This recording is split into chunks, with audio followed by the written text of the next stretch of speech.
ఇదిగోండి కోడిగుడ్లు అయితే ఉడికిపోయినాయి, ఇవి కూడా ఉడికిపోయినాయి.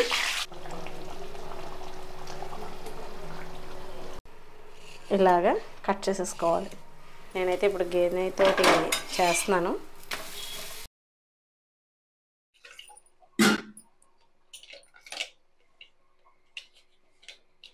హాయ్ అండి, విజయ లైఫ్ స్టైల్కి వెల్కమ్ అండి. ఈరోజు అయితే నేను కోడిగుడ్లు తీసుకున్నానండి. ఏం లేదండి, ఇంకా మామూలుగా రెగ్యులర్గా ఎప్పుడు ఇంట్లో వండుకునేవే. అయితే ఏంటంటే మన టెర్రస్ మీద పెండ్లం ఒకటి వచ్చింది కదా, ఒకసారి వండాను కదా, కొన్ని ఏమో మామూలుగా పక్కన పెట్టేసాను, తర్వాత వండుదామని అని చెప్పేసి అలా ఇప్పుడు నేను వండుతున్నానండి. పెండ్లం అయితే ఉంది, సరే అని చెప్పేసి ఇంకెలాగో పరోటా చేద్దాం అనుకుంటున్నానండి. పిల్లలు ఇంటి దగ్గరే ఉన్నారు, ఇంకా పరోటా చేసి పెడదాం అనిపిస్తుంది. పరోటా అంటే ఇప్పుడు మైదా పిండితోటి అంత హెల్దీ కాకపోవచ్చు, కానీ ఎప్పుడో ఒక్కోసారి 15 రోజులకో లేదా నెలకు ఒకసారో లేదా 2 నెలలకు 3 నెలలకు ఒకసారి తినేది అయితే పర్వాలేదంటాను నేనైతేని. కానీ చపాతీ పిండితో చేస్తాను ఈసారి. కొంచెం హెల్దీగా ఉండడానికి చపాతీ పిండితో అయితే చేయబోతున్నానండి నేను. పరోటాలు అయితే చాలా ఈజీ మాట, ఇంట్లో ఎవరైనా చేసేసుకోవచ్చు. ఇదిగో మీకు తెలుసు కదా అగారోది మల్టీ కిటిల్ మాట, అగారో వాళ్ళది. ఇప్పుడు నేనైతే ఇవి 2 కింద ఇప్పుడు యూజ్ చేస్తున్నాను. ఇది ఫస్ట్ టైం మాట. ముందు కొంచెం వాటర్ పోసి కోడిగుడ్లు పెట్టేశాను. ఇప్పుడు ఇదిగోండి వాటర్ కొద్దిగా పోసి ఇందులో గుడ్లు అయితే పెట్టేశాను. స్టాండ్ ఉంటుంది, ఇలాగా మన స్టాండ్తో పైకి తీసుకుంటే సరిపోతుంది. అయితే స్టీమ్ ఇది కూడా పెట్టాను అనమాట, ఎందుకంటే చిలకడ దుంపలు కొన్ని కాల్చాను, కొన్ని స్టీమ్ చేద్దాం, ఉడకబెడదామని. ఇది చాలా బాగా యూస్ఫుల్ అవుతుందండి. 2 in 1గా యూజ్ చేసుకోవచ్చు. పైన మన వెజిటేబుల్స్ ఉడకబెట్టేసుకోవచ్చు, కింద పప్పు కూడా ఉడికిపోతుంది. అలాగే పాలు కాసుకోవచ్చు, మోమోస్కి కూడా స్టీమ్ చేసుకోవచ్చు. ఇది మల్టీ పర్పస్ కాబట్టి ఎక్కడికైనా తీసుకెళ్ళిపోవచ్చు. మనం ట్రావెల్ చేస్తాం కదా, యూస్ఫుల్ అవుతుంది. నేను డిస్క్రిప్షన్లో లింక్ ఇస్తాను, ఎవరికైనా ఇంట్రెస్ట్ ఉంటే చూడండి. ఇప్పుడు ఆన్ చేసి నేను సెకండ్లో పెడుతున్నాను. త్వరగా అయిపోతుందండి ఇది. పాలైనా టీ అయినా ఒకవేళ సడన్గా గ్యాస్ అయిపోయినా కూడా ఇది మనకి యూస్ఫుల్ అవుతుంది. నాకైతే చాలా బాగా ఉపయోగపడుతుంది. ఇప్పుడు స్టీమ్ కూడా చేస్తున్నాను కాబట్టి చూద్దాం ఎలా ఉందో దీని పనిదానం. అయితే కర్రీకి అయితే ఇంకా కోడిగుడ్లు ఉడకపెట్టేసాను కదా, పెట్టేశాను కదండి. ఇది అవుతూ ఉంటుంది. ఇదిగోండి పెండం చక్కగా కొంచెం మజ్జిగేసి శుభ్రంగా కొంచెం ఉప్పేసి కడిగేసి మళ్ళీ ఫ్రెష్ వాటర్లో ఒక 3 times కడిగేసుకొని పక్కన పెట్టాను. ఉల్లిపాయ ముక్కలు, పచ్చిమిర్చి, కరివేపాకు యాజ్ యూజువల్గా ఎలా అయితే చేసుకుంటామో అలాగే పెండం చేస్తాను. ఇప్పుడు మీకు చూపించాల్సింది ఏంటంటే చపాతీ పిండి ఎలా కలుపుకుంటే మెత్తగా సాఫ్ట్గా పరోటాలు వస్తాయన్నది మీకు ఇప్పుడు చూపిస్తాను. నడిసేను ఎక్కడికి వెళ్ళిపోతాను. కొంచెం సాల్ట్ వేసానండి, అలాగే మిల్క్ కూడా కొద్దిగా వేసాను. పాలు పోయడం వల్ల కాచిన పాలు పోసుకున్నా పర్వాలేదు, పచ్చి పాలు పోసుకున్నా పర్వాలేదు, కొంచెం సాఫ్ట్గా మెత్తగా వస్తాయన్నమాట.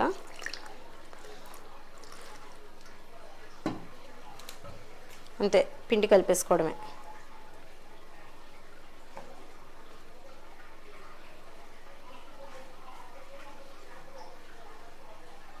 ఇది బాగా కలిపేసిన తర్వాత మళ్ళీ చూపిస్తాను. ఇందులో ఇంకేమీ వేయట్లేదు నేనైతేని, మనకి చక్కగా వచ్చేస్తుంది. నెయ్యి కానీ నూనె కానీ ఏమి వేయక్కర్లేదు. కొన్ని పాల చుక్కలు, కొద్దిగా ఉప్పు వేసి కలిపేసుకుంటే సరిపోతుంది.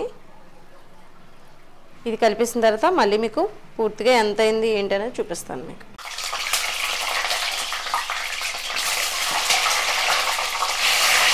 ఇదిగోండి కోడిగుడ్లు అయితే ఉడికిపోయినాయి, ఇవి కూడా ఉడికిపోయినాయి. 2 ఒకేసారి అయిపోయినాయండి. ఒకవేళ ఇంకొంచెం లైట్గా ఉందనుకుంటే కోడిగుడ్లు తీసేసిన తర్వాత ఇది ఒక 5 నిమిషాలు ఎక్స్ట్రా కుక్ చేసుకోవచ్చు. ఇదిగోండి చక్కగా కుక్ అయిపోయడానికి, మనకి ఉడికిందా లేదా అని చూడడానికి చాకెట్ గుచ్చాను, అయిపోయింది. ఆఫ్ చేసేసాను. ఇంకా హీట్ ఉంటుంది కాబట్టి అది అవుతూ ఉంటుంది. ఇక్కడైతే నేను మీకు ఆల్రెడీ చూపించేసాను కాబట్టి ఇప్పుడు ఏం చూపించట్లేదు. పరోటాలు చేసినప్పుడు చూపిస్తాను మీకు ఆ ప్రాసెస్. మనకి చక్కగా పొరల కింద ఎక్కువ దొంతరగా పొరలు హోటల్ స్టైల్లో చేస్తాము. అయితే ఏంటంటే ఇందులో ఎగ్ అది ఏం వేయలేదు కదా చపాతీ పిండిలోని. వెజ్ వాళ్ళది హ్యాపీగా ఇంట్లో కూడా చేసుకోవచ్చు అన్నమాట.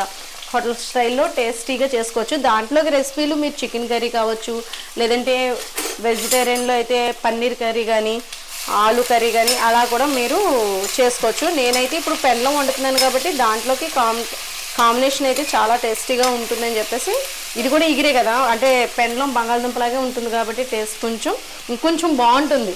బంగాళదుంప మీద పెండ్లం ఇంకా బాగుంటుంది అన్నమాట. కాబట్టి నేను ఆ కర్రీ చేస్తున్నాను. కొద్దిగా ఉప్పు వేసేస్తాను, త్వరగా మగ్గిపోద్ది.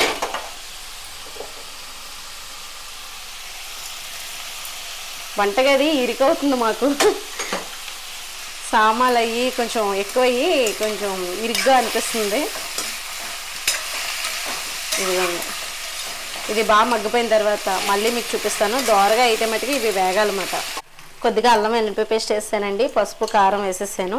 పెండలం అయితే ఇదిగోండి ఇలా ఉంటుందన్నమాట. కర్రబెండలం వేరు, కూర పెండలం వేరన్నమాట. నేను మన టెర్రస్ మీద పండించాను కాబట్టి 2-3 సార్లు వండుకున్నానండి.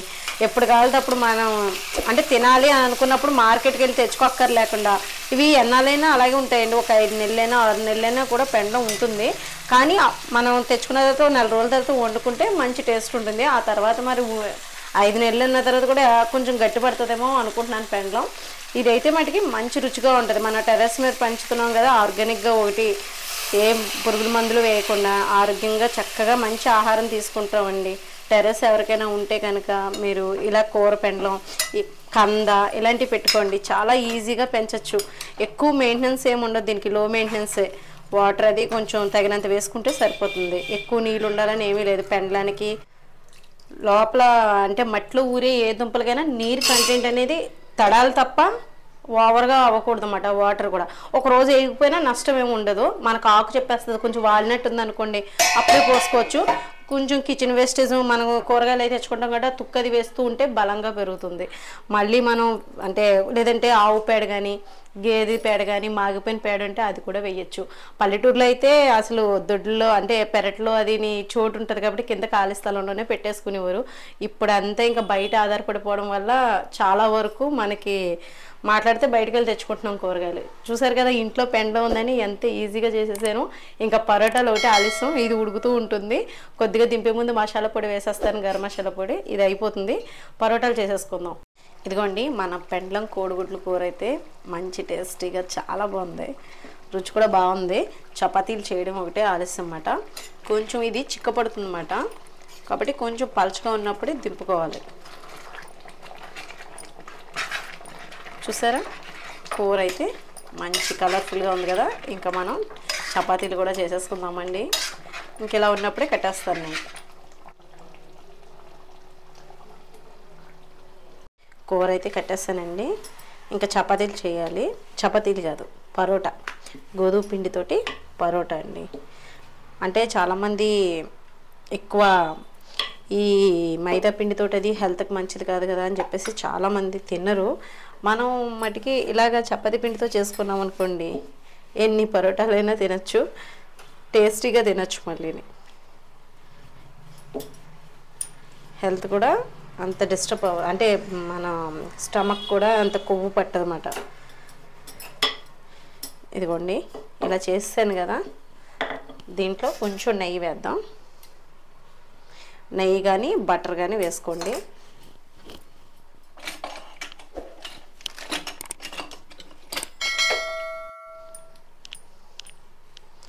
ఇలాగా బ్రష్ తోటి మొత్తం మనం చపాతీనంతా పామేసుకొని పరోటా మాట్లాడే కొద్ది అదే అంటే చపాతీ ఆలోచనలో ఉండిపోతున్నాం. గోధుమ పిండి కదా మరి, ఇలాగా కట్ చేసేసుకోవాలి. నేనైతే అష్టవంకలు కట్ చేస్తున్నాను, మీరు కరెక్ట్గానే కట్ చేయండి. అయినా పర్వాలేదు, ఏం కాదులేండి. ఇవన్నీ ఇలా మొత్తం చపాతీ అంతా కూడా ఇలా కట్ చేసేసుకోవాలన్నమాట. నూనె పరోటా టైప్ వస్తుంది మనకి ఇది. ఇప్పుడు దీన్ని ఇదిగోండి అంతే, ఇంకా మనం చేతితోటి ఇలా ఇలా చేసేసుకోవడమే ఈ పరోటానైతే.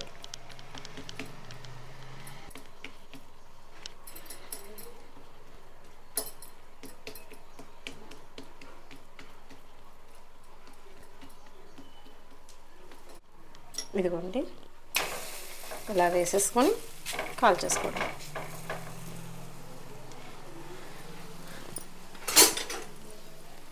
ఇది మనకి కొద్దిగా ఆయిల్ కలితే ఆయిల్ వేసుకుని కూడా కలుచుకోవచ్చు, లేదంటే నెయ్యి. నేను ఎక్కువేం వేయట్లేదు, కొంచెం నెయ్యితో చపాతీ కానీ ఇలాగ పరోటా కానీ బాగుంటుందండి. ఆవు నెయ్యి ఉంటే ఇంకా మంచిది. మీకు ఆవు నెయ్యి దొరికితే కనుక ఆవు నెయ్యితో చేసుకుంటే ఇంకా టేస్టీగా బాగుంటుంది. నేనైతే ఇప్పుడు గేదె నెయ్యితో చేస్తున్నాను.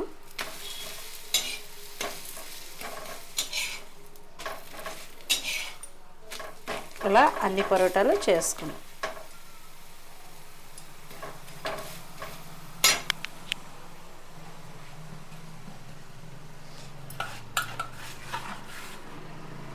ఇప్పుడు మిగతాయి కూడా అలా చేసేసి మీకు చూపిస్తాను. అలాగే ఇంకా అన్నీ కూడా నేను ఇప్పుడు ఒక పద్ధతి చూపించాను కదా, ఇంకో పద్ధతి కూడా చూపిస్తాను. అది నా చిన్నప్పటి నుంచి ఉన్న పద్ధతి అది కూడా. అది కూడా ఆ ప్రాసెస్ కూడా ఎలాగన్నది కూడా ఇంకో చపాతీ చేసి మీకు చూపిస్తాను.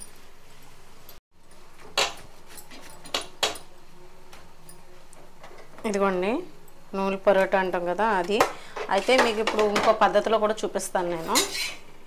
ఇది కాలుతుంది. ఇంకో పద్ధతిలో ఏంటంటే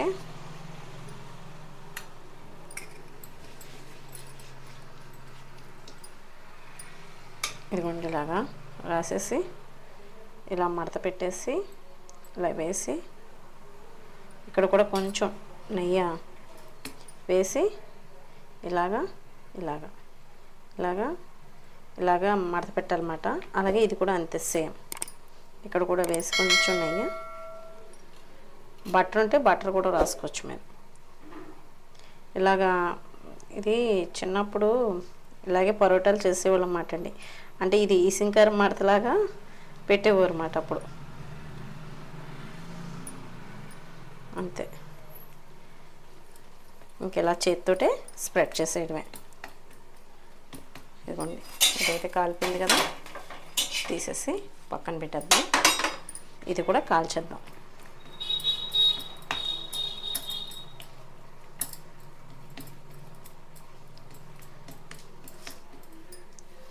నెయ్యి వేయడం వల్ల ఇదిగోండి ఇలా ఉంటుంది. ఇది కాల్చేసి మళ్ళీ మీకు చూపిస్తాను. ఇదిగోండి ఇలాగ కొంచెం కొడితే మనకి పొరల కింద లేస్తాయి అన్నమాట. ఇదిగోండి చూసారా, మీకు అర్థమైపోతుంది. ఇదిగోండి ఈ పరోటాని పక్కన పెట్టుకుందాం, చపాతీ పరోటాని. ఇదిగోండి నూలు పరోటా అయితే రెడీ అయిపోయింది గోధుమ పిండితోటి.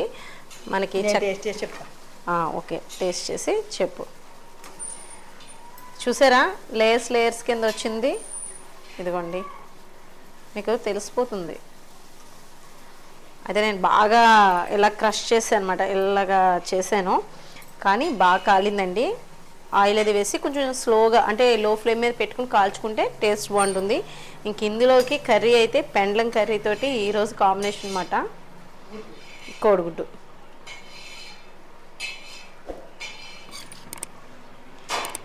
రెండు దుంపలు, పెండ్లం దుంపలు 3 వేసాను. ఈరోజు మన ఇద్దరం టేస్ట్ చేద్దాం. ఓకే, అయినా నీకు చిలకడ దుంప అది సారీ పెండ్లం దుంప సరే. అయితే దా, నీకు ఇది నాకు ఇది. వాటర్ టేస్ట్ చేసి చెప్తానండి ఎలా ఉందనేది. దీంట్లోకి నిమ్మకాయ కూడా పిండుకుంటే బాగుంటుంది, కానీ ముందు ఉత్తుకూరతో టేస్ట్ చేద్దాం. ఇదిగోండి చూసారా పొరలు ఎలా వస్తున్నాయో. ముంచాల్సిందే.